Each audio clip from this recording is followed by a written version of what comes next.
So I've now got a program with several of the types that we've learned about, and I've initialized them to their values. Now, in some cases we may not initialize them, but generally it's a best practice if we're creating a variable to use it by assigning it a value. Otherwise, if we don't assign it a value, the C++ compiler is either going to pick a default value for us or just put some garbage value in their program. So that's one sort of best practice thing.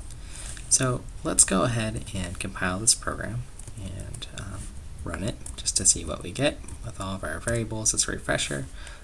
1 for true, y is our character, our int, our long, our float, our double precision value, which is a little longer version of pi. That's where you might want to use a double, for instance. But another thing we notice, though, is that if we look at our actual program, the double, we actually omitted a lot more decimal places, but they weren't all printed out for us here. That's actually a side effect of the standard out command here, the cout command. But that's not a problem. The arithmetic will still be right when we use doubles. We'll just have to modify our program in a different way if we want to see all those digits, which is totally possible. But let's talk a little bit about doing some data conversions in what's known as casting. So what I want to work with is this integer here, or perhaps we can work with this guy here, and the value of t, we can add integers because those are also longs, but just shorter, but they hold the same amount of same information of whole numbers. Just like with our double, we can add to it the float. Okay, and with our integer, we can actually add this boolean value. That's just a 1, so we're expecting 201 here.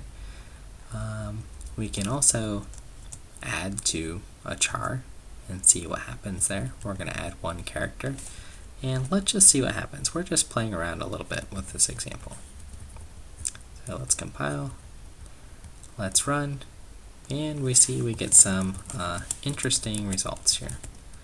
Let's dissect a little bit. So we got the value 1 for true, that was unchanged.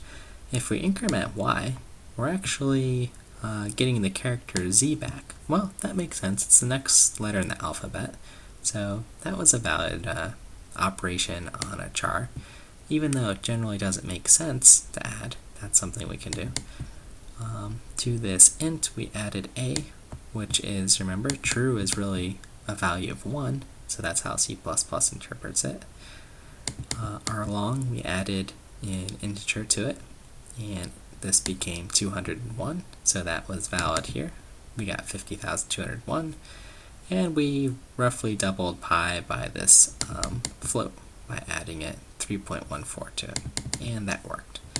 And this sort of layout of lines 2 through 8 we can almost think of as a hierarchy of power if we're doing computations, where doubles can do operations with floats, even longs, ints, chars, or bools. Floats can do operations on longs, ints, bools, chars, and so on. Ints can make use of bools or chars.